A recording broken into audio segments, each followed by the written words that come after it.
अस्सलाम वालेकुम जी, सब दा वाम वेलकम साढ़े चैनल ते है।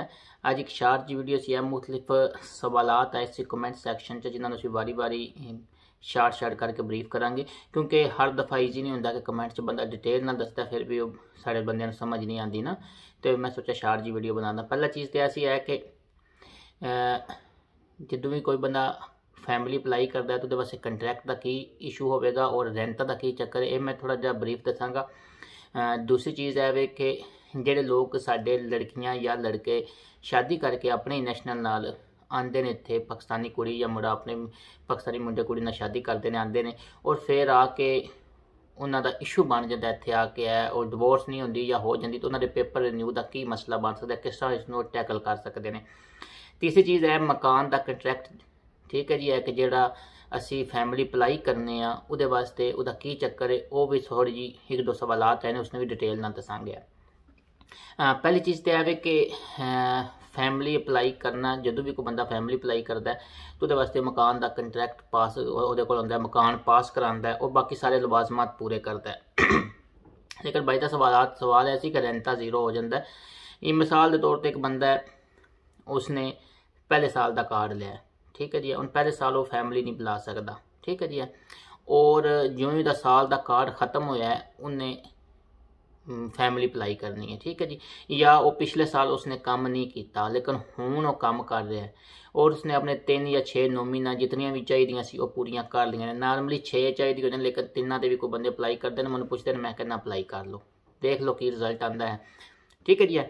और उस तो बाद उन्होंने सवाल है कि हुण पिछले साल का रेंटा तो जीरो है, क्योंकि जो इस साल मैं नोमिना कर रहा इहदा रेंटा तो अगले साल आएगा, इहदा की चक्कर होगा, कोई मसला नहीं है, ठीक है। उस रेंटा से पिछले साल का, उन्होंने पता है कि पिछले साल इस बंदे ने कोई काम नहीं किया, इस वास्ते वो 6 नोमिना मांग रहे हैं कि सानू 6 नोमिना दे दो या 3 दे दो। लेकिन तुम क्या 6 नोमिना ने साढ़े को तो 6 नोमिना लैके जाओगे, उन्होंने पता होगा कि क्योंकि अगर ये चीज़ करनी है तो वो फिर पिछले साल का पूरे साल का मंगन ना, ये कोई इशू नहीं है। बेफिक्र होकर तुम 6 नोमिना नाल लाते पे हो, लो नाल रेंटा जीरो है तभी कोई नहीं, तो पिछले साल का इशू ही कोई नहीं है, ठीक है जी। दूसरा चीज़ है कि सवाल सी कि कम जो मकान का होंदा है कि वो भाई का सवाल सी कि मकान ऐसी एक मकान है उधर किसी भाई ने पहले फैमिली अपनी अप्लाई की है और उन्होंने उधर इन्फॉर्म में लैके तो उन्होंने अपनी फैमिली अप्लाई कर दी, फैमिली के पेपर निकले, उन्होंने मकान छड़ दिता, अगू नए बंदे ने लै लिया। तो उन्होंने सवाल ऐसी कि कोई इशू तो नहीं बनता है कि अगर हूँ पहले भी फैमिली के अप्लाई, इसका कोई चक्कर नहीं जी, तुहानू तो की लगे है।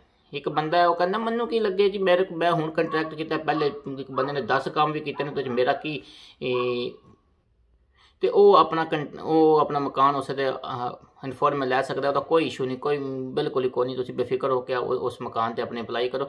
हाँ लेकिन है कि वो जिस टाइम अप्लाई करने पुराने के पदरों मैं तो कटा कटू सड़ो या उन्होंने जो उन्होंने है उन्होंने आखो किसी और पासे कर लेना है, ताकि थोड़ा इस चीज़ का इशू ना सामने। बाद दफ़ा बंदे पदरों मैं तो कटाते नहीं है, लेकिन वो फिर खत्म होंगे 2-3 महीने लग जाते हैं तो मकान के, फिर तुम्हें इशू बनेगा उस टाइम इन्फॉर्म में अप्लाई करते, क्योंकि उन्होंने पुराने बंदों का रिकॉर्ड शो हो रहा होंगे। यह चीज़ जी जहन नशीन कर लो। तीसरा और इंपॉर्टेंट जी चीज़ है, बहुत ही इंपॉर्टेंट चीज़ है, वो है कि साढ़े बंदे आते ने किस कोई इतने लड़का मिसाल तौर पर काम कर रहा है, वो उन्हें अपनी बीवी मंगाई है या लड़की इतने उन्हें अपना हसबैंड मंगाया, बाद विच उन्होंने मसाइल बन जाते हैं। मेजॉरिटी तौर पर जो को मेरे को केसेस आ रहे हैं वो आ रहे हैं कि लड़के जो बीवियाँ मंगाते हैं उन्होंने कोई पॉइंट मतलब 1-2% केसेस हो गया, लेकिन जड़ियाँ लड़कियां अपने हसबैंड मंगादियाँ ने उन्होंने अमूमन बहुत ज़्यादा मसाइल सामने आ रहे हैं कि बाद उन्होंने फैमिली इशू बन जाते हैं, जो भी इशू बनते हैं वो लैदा हो जाते हैं, तो वो फिर जोड़ा बंदा आउंदा है उहदे अगों पेपरां दा की बनेगा। उनके 2-3 चीज़ां आ जांदियां ने। एक तो यह होंदा है कि वो डिवोर्स लै लैंदे ने, ठीक है जी, एक होंदा है कि दोवें वक्खरे लैदा हो गए लेकिन रिन्यू का टाइम आ गया और पहले तो उन्हें जो कार्ड उन्हें मिले बीवी की बेस से मिले साल का 2 साल का, यानी कि बीवी के कार्ड पर डिपेंड करता कि कार्ड रहा है ना, वो हूँ उन्ने अरसे का तुहानू कार्ड मिल गया, लेकिन अगू रिन्यू के टाइम पर की चाहिए, मैं भी पहले दसना रिन्यू के टाइम पर सर बीवी का कार्ड चाहिए, ठीक है जी। अगर उस मकान पर रहिंदे पे जिस मकान पर बीवी ने तुहानू अप्लाई किया फिर सिर्फ फिर कुछ नहीं चाहिए, ठीक है जी। लेकिन अगर मकान चेंज किया तो फिर मकान के इन्फॉर्म चाहिए ने, ठीक है, तुहाडा पासपोर्ट तुहाडा कार्ड चाहिए, ठीक है, और बीवी का काम होना लाजमी है। कई भाई सवाल पूछते हैं कि बीवी का मैं काम पे करना, सर तुहाडे काम करना उन्होंने कोई की फर्क पैंदा है, जिस बंदे ने ਤੁਹਾਨੂੰ ਬੁਲਾਇਆ ਉਹ ਕੰਮ ਕਰ ਰਿਹਾ ਕਿ ਨਹੀਂ ਕਰ ਰਿਹਾ, ਇਹ ਇੰਪੋਰਟੈਂਟ ਚੀਜ਼ ਹੈ। ਠੀਕ ਹੈ ਜੀ।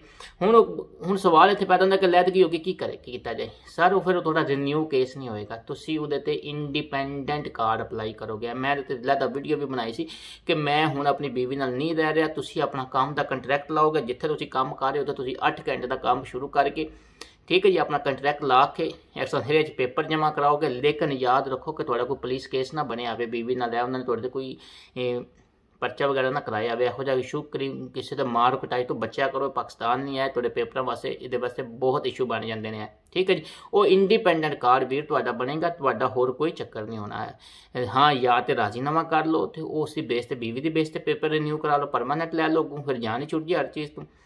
जे काम नहीं हो सकता फिर अपना इंडिपेंडेंट कार्ड वो जदों तो वो पहले ही रिन्यू का वेट करने की जरूरत नहीं, पहले ही कर लो। बाकी जीवते वास्ते रहो, आबाद रहो सब। फी अमान अल्लाह, अल्लाह हाफिज़, टेक।